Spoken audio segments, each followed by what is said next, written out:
If you've been hanging out to hear me answer a bunch of random questions sent in by listeners, students, and social media followers, then this is your lucky day. This is an Ask Me Anything episode where I answer a range of questions from specific issues and what herbs to use for them, all the way through to philosophical herbalism questions. I had so much fun answering these, and thank you so much everyone who sent a question in. I could not have done it without you. Hello, and welcome to Sacred Herbalism, the full moon segment of the Elder Tree podcast, where we explore how plants can support us to enter into a sacred relationship with life and the living world.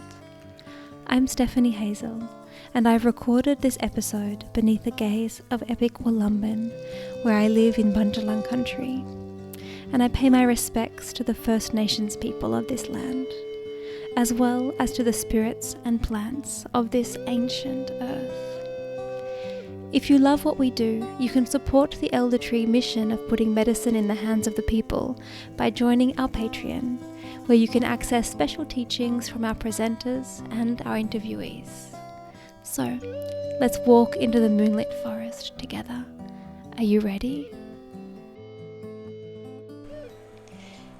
This month is the Ask Me Anything episode of Sacred Herbalism. So if you follow me on Instagram, you would see that I asked everyone who listens to the podcast to send any questions that they would like to hear me wax lyrical on for a few minutes.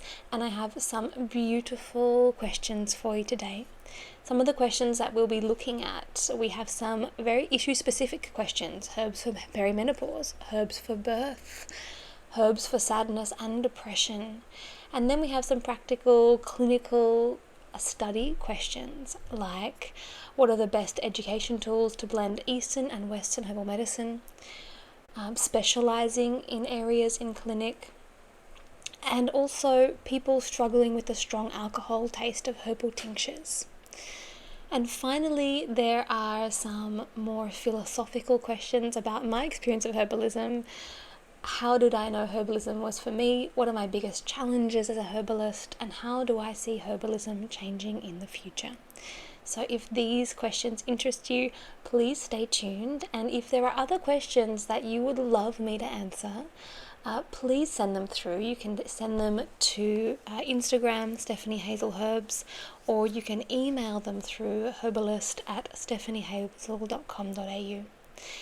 When I have enough questions, I will do another one of these episodes, maybe in 6 months or so. I hope that these are interesting and engaging and that you learn something along the way. Let's start with the practical, clinical and educational questions. So Elle Freeman asks, I struggle with the strong alcohol taste of herbal tinctures. Is there a way to extract the benefits without the alcohol?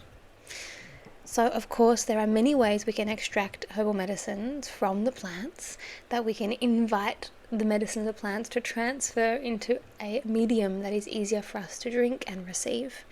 And tinctures are one that I rely on a lot. They are the bedrock of Western herbalism, partly because it's in the West that we really developed the art and the skill of making spirits and liqueurs and strong alcohols.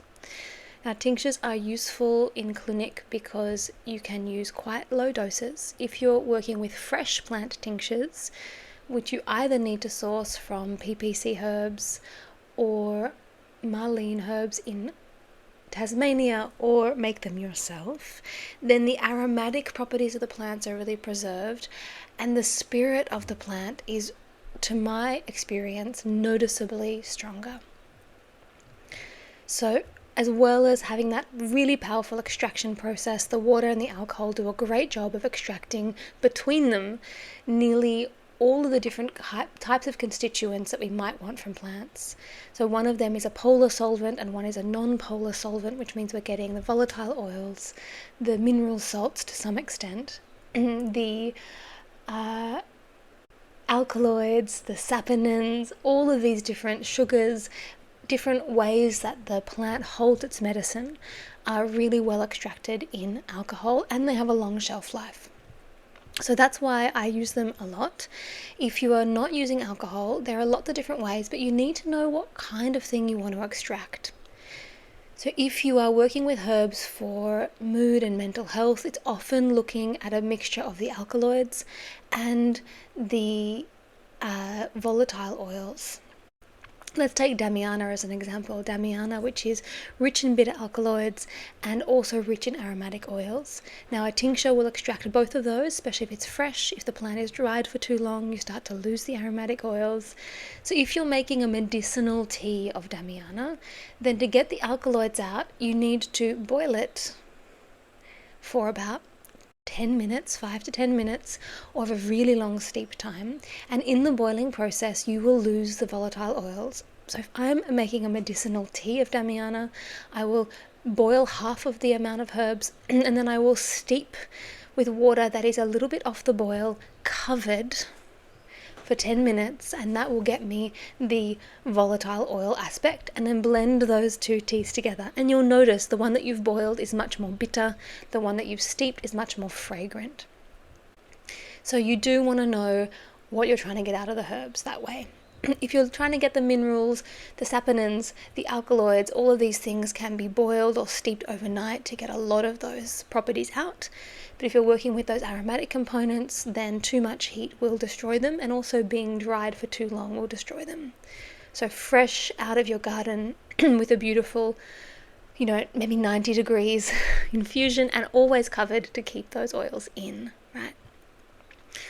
There are glyceracts, so extracts made with the plants from glycerin as a solvent. Glycerin extracts most things that water will, but not most things that alcohol does. So it doesn't do as good a job at getting the alkaloids out. And you will notice that the sweetness is very overpowering, but the other flavors are not as strong. It doesn't have as good a shelf life. I do think that teas are a beautiful way to make medicine for yourself, but you need to make sure the herbs you're getting, ideally you're growing them or they're really fresh, and you're making the tea in the right way to get what you want out of that medicine. Thank you for that question, Elle. Meg Burry asks, what are the best education tools to blend Eastern and Western herbal medicine and practices? This is a beautiful question. Thanks, Meg. I find my practice and my way of understanding herbalism has been strongly influenced by Chinese medicine specifically. And as a Western herbalist, I think there's so much we can learn from traditional Chinese medicine because of the completeness of the tradition compared to Western herbalism. What I particularly love about Chinese medicine and how it's influenced my practice is the energetics of plants, and also the understanding of balance and relationship between the different organ systems and functional patterns of the body. There are great diagnostic patterns like, spleen deficiency and liver heat rising. There's a handful of those that I've really adopted as ways of understanding dysfunctional patterns in the body before they become kind of Western medicine diagnosable illnesses. And often these disorders of function appear a long time before the disorders of form that we are really good at looking at in Western medicine. So what are the education tools to start to bring some of this into your practice as a Western herbalist? First of all, you have to understand the philosophy of Chinese medicine. There are 2 beautiful books I recommend as great starting books that you can read again and again, because every time you read them there's more depth to them. The Web That Has No Weaver and Between Heaven and Earth. So get yourself those books and read those. And then there's a couple of authors and books that I refer to all the time that are written by people who are both Western herbalists and Chinese herbalists that reference the Western herbs and describe them, and describe their actions according to Chinese medicine. So we have a double volume book written in 1989 by Peter Holmes, Holmes, and that is called The Energetics of Western Herbs. They are out of print. They are absolutely amazing. You'll have to find them secondhand somewhere, but I really love them. And the second author is Jeremy Ross. So he has 2 different books, a quick reference guide, which I refer to all the time, and a more in-depth practice and principles book that covers fewer herbs but in more depth and with more nuance, and I love that as well. So for both of those books, it's helpful to have a working knowledge of Chinese medicine, but you will pick things up from there. And I know that Jeremy Ross also runs some classes and workshops and has a bit of an online presence that I actually quite enjoy. It's a very staid form of teaching, but he's still very knowledgeable. Both of these are English herbalists. And if you have Chinese medicine friends, talk about herbs with them, compare notes, try to cross-pollinate these ideas. And you will find that your practice and understanding of Western herbalism and of medicine is really deepened by that exchange. Thanks, Meg, for that question. A question from Mariana Housing, who I interviewed a few months ago, the wonderful and well-published herbalist from Holland. One of two questions from her is, do you have an area of specialization in clinic? What do you find turns up often, and is this necessary? A really interesting question for people who are starting to practice. So is this necessary? I'm going to start there. I think that if you live in a populated area where there's a big population and there's lots of different herbalists around, then specialization can be a really smart business strategy. Because if someone is dealing with eczema and they Google herbalist eczema Melbourne, then if you show up as like the natural eczema clinic versus someone who just shows up as all-rounder herbalist, then you're more likely to book in with that eczema person. And we do learn things as we deal with lots of similar cases, right? In a rural area, you don't have as many people to work with. So if you are only looking at one issue, then you might find that you limit your client potentials too much. That said, there are things that just appear again and again. So in my clinic in Melbourne, when I was practicing there, I got so much mental health, sleep and pain in that clinic, and a bit of eczema as well. So I started to feel fairly confident working with those conditions, much more so than, for example, pediatric herbalism or endocrine disorders. And I do still find that I get a fair bit of mental health work coming through. So if I would say that do I specialize, I would say mental health, pain, and also more and more menopause and perimenopause. So that's something that's emerging a lot in my clinic, because in a way a lot of these issues all show up in the menopausal journey: mental health stuff, sleep problems, issues with pain, inflammation, and a general decline in well-being, right? Thanks, Mariana, for that question. So now let's look at the issue-specific questions. From Alani Klein, herbs for perimenopause. Since we were just talking about menopause, now this is a really big topic. It's one that I'm becoming increasingly passionate about because it's, I'm entering that phase of life where a lot of my friends are starting their journey of transformation and initiation into the Marga, the next phase of womanhood. So firstly, before we even go into herbs, I think that an appropriate framing for what perimenopause is so important. Peri means around, menopause is the moment that we stop our menstrual cycle. So it can be anything from 3 to 10 years of total transformation, very similar to puberty, where our body starts operating completely differently, and on the other side of that we exist in society in a totally different way, and probably also in our souls, our hearts, our minds, our bodies, we exist in a different way. So understanding this as a journey of tumultuous transformation is really important. And it's not just a hormonal event, it's also a neurological event. It's happens in the brain, it happens in the hormonal system, not just the reproductive hormones, and yes, it happens in the reproductive organs, right? So, that said, some really beautiful herbs for perimenopause, for the menopausal journey and transformation. Mugwort.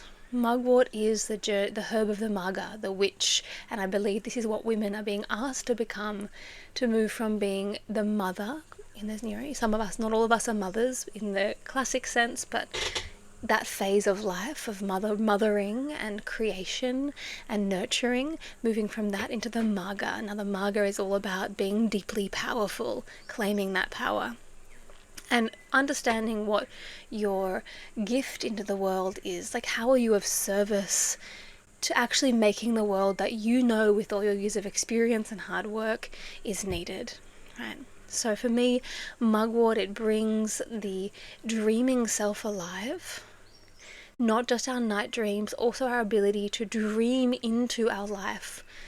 What is the thing or the vision that I have that wants to be born and wants to come to fruition through me as a deeply powerful Magga woman? What is that vision? Mugwort is very good at helping with that.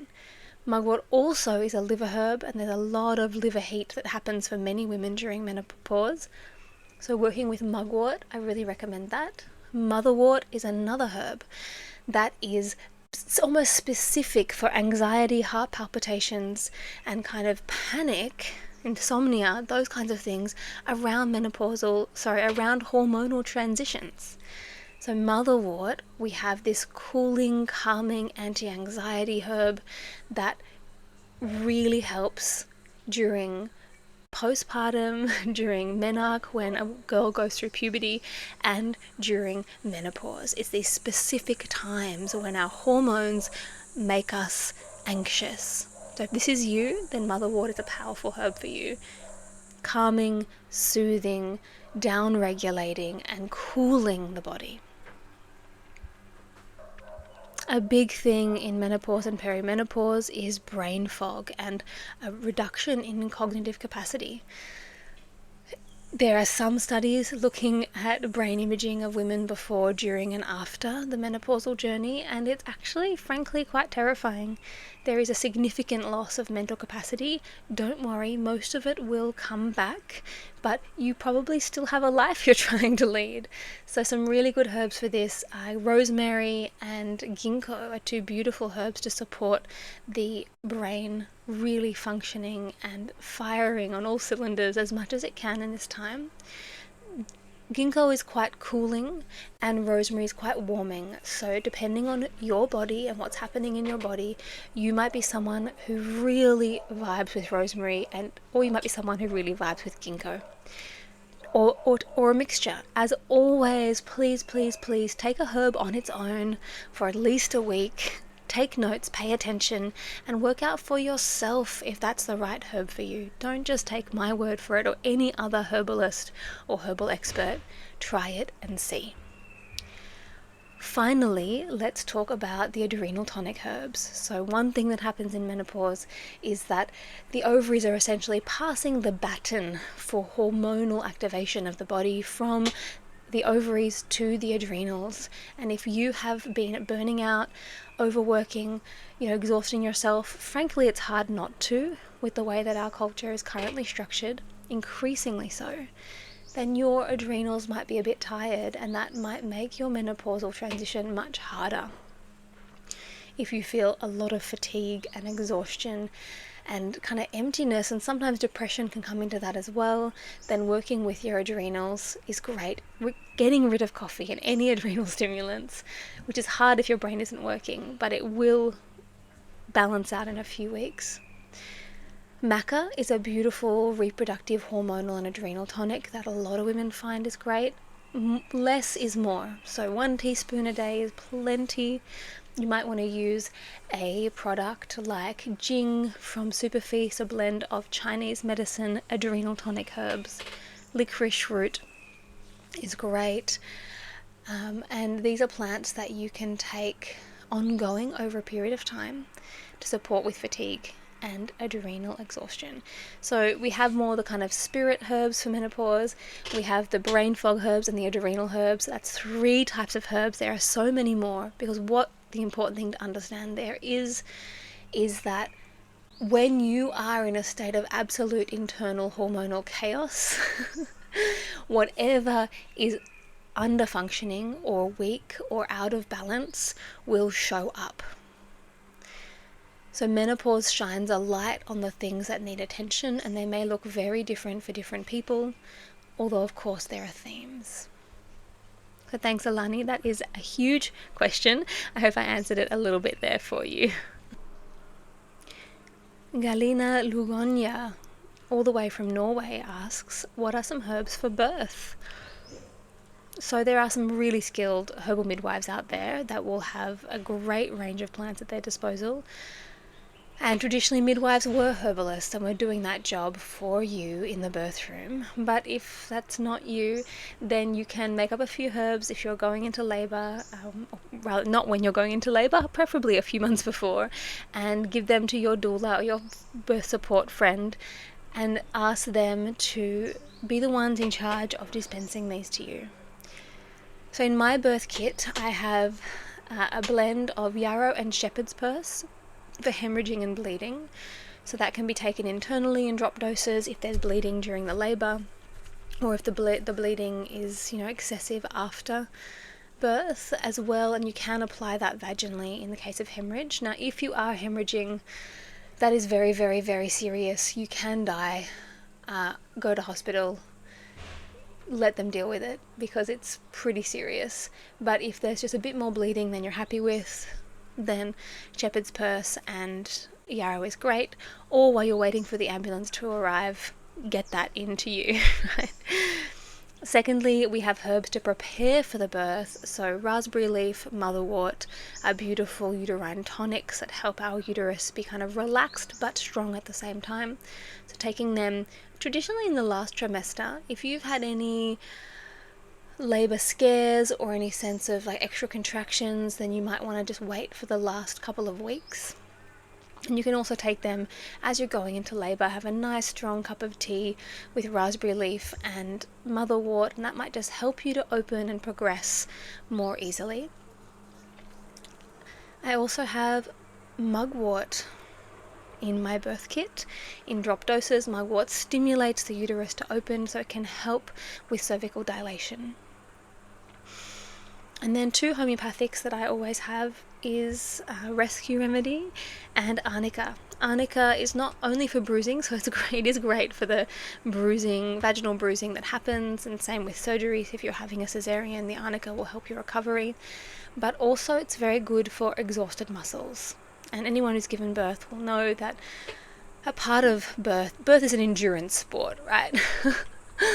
So if you're not usually an athlete or a marathon runner and you're giving birth, then you are likely to hit a point of being very fatigued, and Arnica can help with that. Rescue Remedy is beautiful in moments of panic and stress and overwhelm. Say you get some news you don't want, like you need to transfer to the hospital if you're at home, or you're going to have a cesarean, etc. Help us to just deal with that and accept that. Or it's also really nice when we hit a kind of so-called crisis of confidence. You're hitting a moment when you feel like, I just can't do this anymore, it's too much. That's a term that comes from the birth educator Rhea Dempsey. And she says that every birth will have, 1 to 10 of those moments when the woman feels like she just can't go on. And that's a really nice moment for Rescue Remedy to come and support you in that moment. So there are so many herbs. Some other notable mentions: black cohosh for slow dilation, blue cohosh for exhaustion and fatigue. These are both of Native American herbs, and they are quite endangered, so I don't use them myself, especially blue cohosh. And then also the viburnums, so cramp bark and black haw are both beautiful Native American herbs that help to relax the uterus. So especially if there's a lot of tension and a resistance of the labor process and the dilation process, then the viburnums can be really helpful.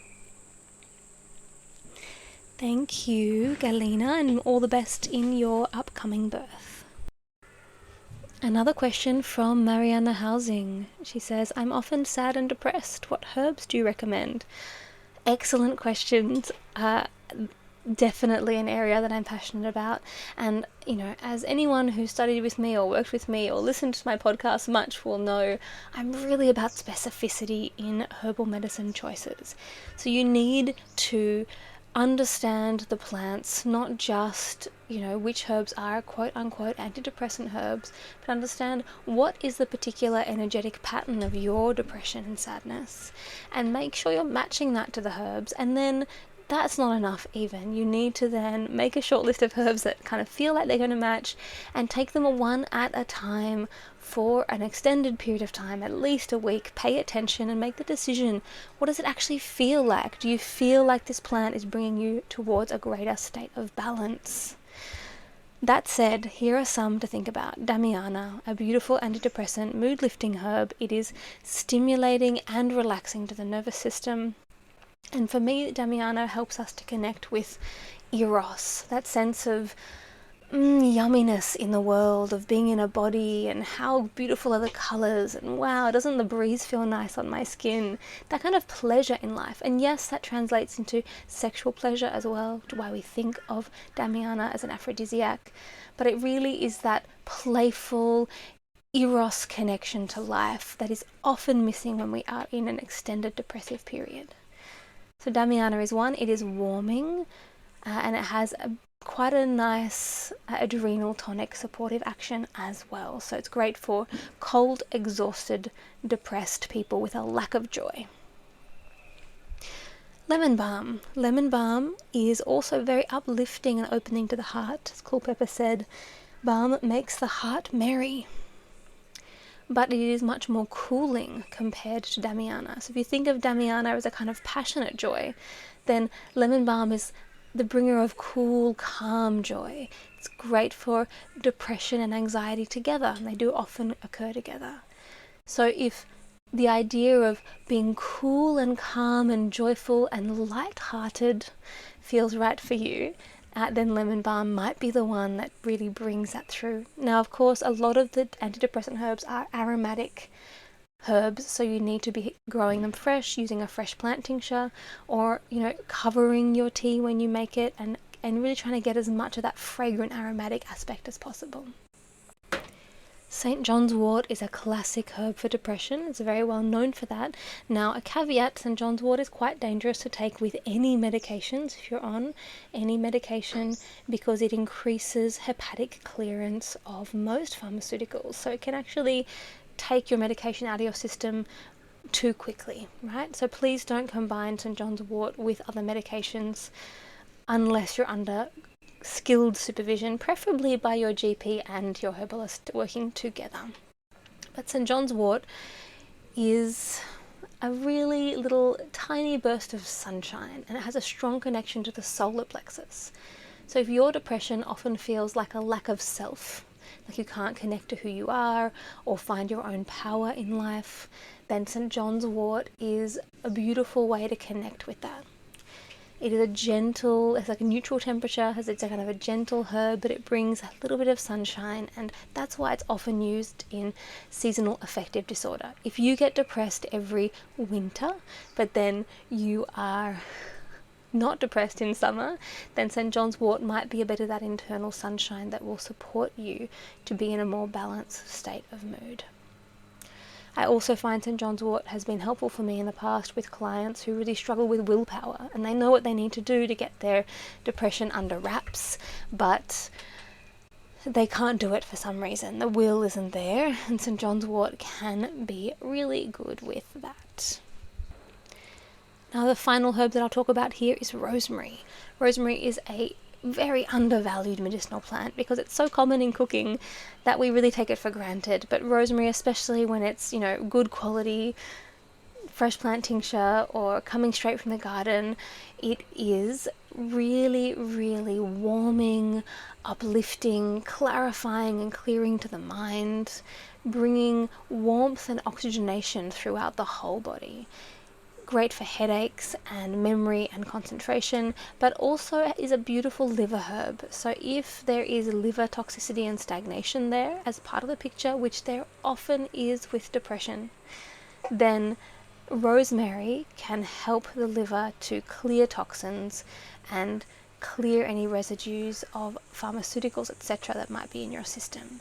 So like St. John's wort, these are both have a strong liver action, but rosemary is very warming and enlivening and awakening to the mind. So if that feels like what you need, then try rosemary for a while, and it does actually have quite a powerful antidepressant action when the energetic pattern is matched well. So I hope that Mariana, one of those plants, is supportive for you, and that your joy awakens easily in your heart, and hope everyone else found that useful. Yanya Peschel asked me a question that I feel a bit out of my depth with, but I will have a crack. She asks, what herbs do I recommend for people with hot, fast Kundalini awakening symptoms?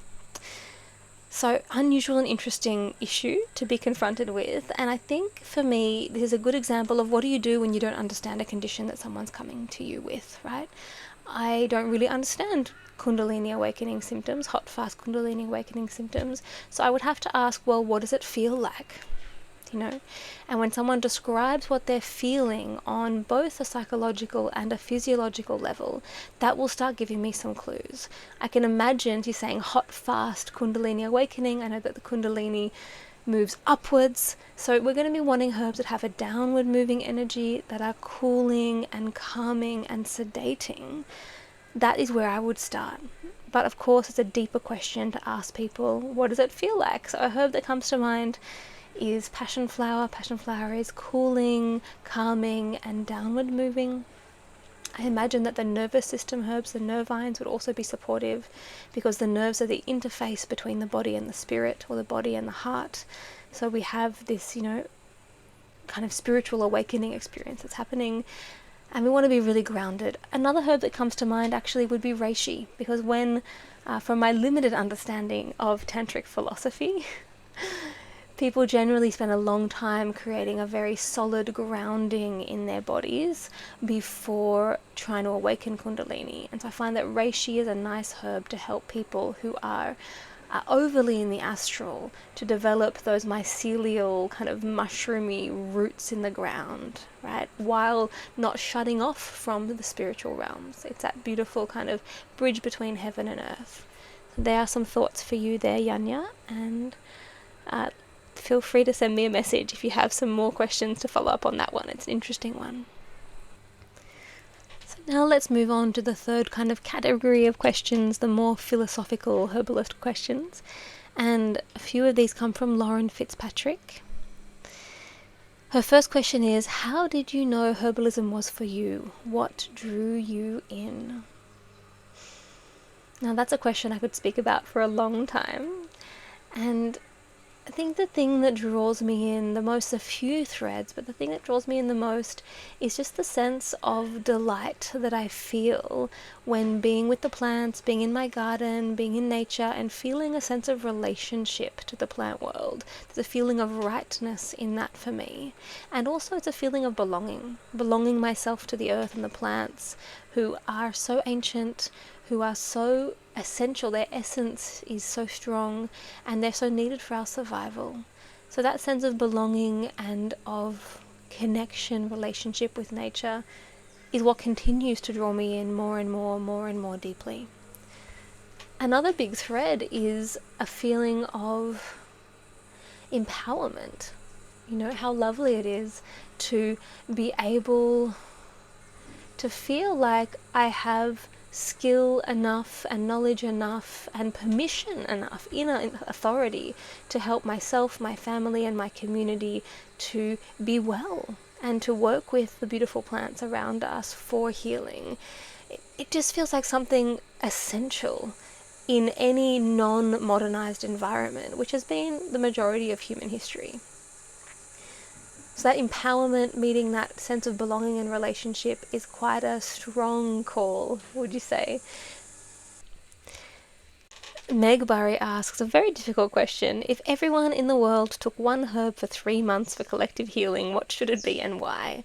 Now, I don't think there is any one herb that everybody in the world should take for 3 months, but I think that the type of herb that if everyone took for 3 months would be powerful is one of the relaxing nervines, the calming and regulating plants on our stress response, herbs to help us slow down. So the ones that come to mind right now, passion flower, ashwagandha, and reishi being 3 that I love to work with, and they work best for different people. But all of these plants can teach us how to rest and how to slow down. I know ashwagandha, one of my students working with ashwagandha in a blind herb group, she had this image when we did a guided meditation to meet the spirit of the plant, that the ashwagandha took her right down into her cells and showed her how she'd been burning unnecessary energy. And the plant said to her, you know, we're going to learn together how to use your energy wisely so you don't burn out, essentially. Passion flower also has this kind of quality. When I take passion flower, I notice that I'm much less stressed. I don't get as hooked into the story of my stress, and I make better choices for myself because I'm not hooked into that story of urgency. I make better self-care choices. I put better boundaries in place around when I think, you know, I've reached my limit and energetically wise. And that just helps us to relax. And reishi can be another herb like that, helping us ground and calm the nervous system, sleep better, etc. Why I think these would be the best herbs for the world to take is probably because I'm quite concerned with our overstimulation of our nervous systems, our brains. And I think that a lot of people are hooked in this cycle of stress and hyperactivity and distraction and hyperstimulation. And if we can remember how to move slowly, how to lower our expectations of ourselves, how to redefine our sense of success and progress, and how to be kind and calm and gentle with ourselves and with each other, that's a really nice foundation for shifts in the way that we engage with all of life. Thanks, Meg, for that question. And now for our final question in this series. Another question from Lauren Fitzpatrick. What are my biggest challenges as a herbalist? This is a challenging, question. Some of the challenges as herbalists, well, making a living from being a herbalist, it's really difficult. As I'm sure most herbalists will attest to, there's a really low practice rate. And the fact that you need to be doing everything yourself, unless you get really successful, you need to be running the practice, running the business, running the apothecary. The amount of herbs that I throw out because they've gone out of date, because I just don't have the turnover. If I imagine what it would be like to be a GP and you get hired by a medical practice and you don't have to deal with the pharmacy, you just prescribe and they go and deal with that in a different business. You don't book the clients, you don't do the marketing, you don't deal with the rent and the landlord and the water leakage in the toilet. They just pay you a wage as a GP to come and be a doctor, right? And I think that that's a much friendlier system and allows you to focus more on the art of healing. Whereas as a herbalist or any kind of natural health professional, you need to be doing all of that yourself. That's a huge practical challenge. Another challenge is more of a philosophical one, is that the way that most popular culture understands herbalism is quite different from the way that I practice. There's a real self-medication tendency. You read about a herb, it sounds great, so you just take it along with 17 other herbs, and there's a lack of specificity and clarity that people are creating for themselves and their bodies. And then overcoming that in clinic can be quite difficult. And finally, it is really difficult to be practicing a healing art, a type of medicine, and that takes many, many years to develop skills and knowledge in. That is, an endless kind of learning journey. No one ever stops learning about medicine, no matter what kind of medicine you're practicing, because there's so much to know. And yet doing that when you are not being recognized as valid by the greater society that you run in, it does actually get to me.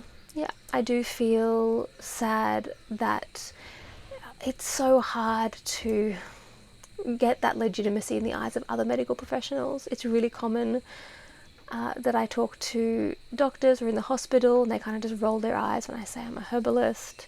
Occasionally I meet a doctor who's happy to talk to me like a colleague, like a health professional, and that's so lovely and rare.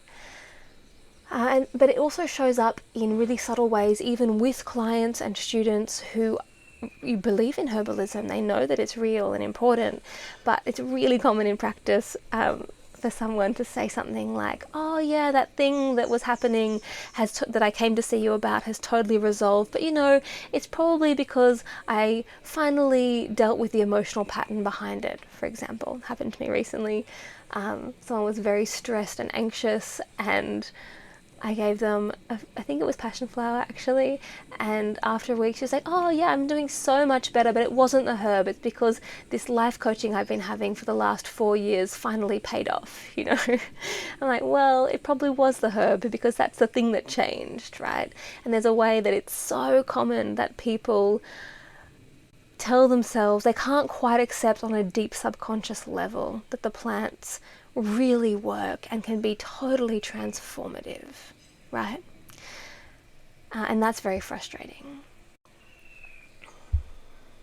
Thank you, Lauren, for those questions. So that's it for this Ask Me Anything episode. Thank you so much to everyone who sent questions in. And if you like this episode, please let me know. Would you like more of them? Would you like to ask the other presenters questions and have them answer as well? That's it for this moon cycle. Thanks for joining me in another layer of this fascinating conversation we are having about the role of the sacred in our lives as herbalists. If you know someone who would love this episode, then send it through to them, as our work strengthening our herbal community through grassroots herbal education starts right here. I'll see you next time the moon is round in the sky, and until then, I wish you good health and many plants.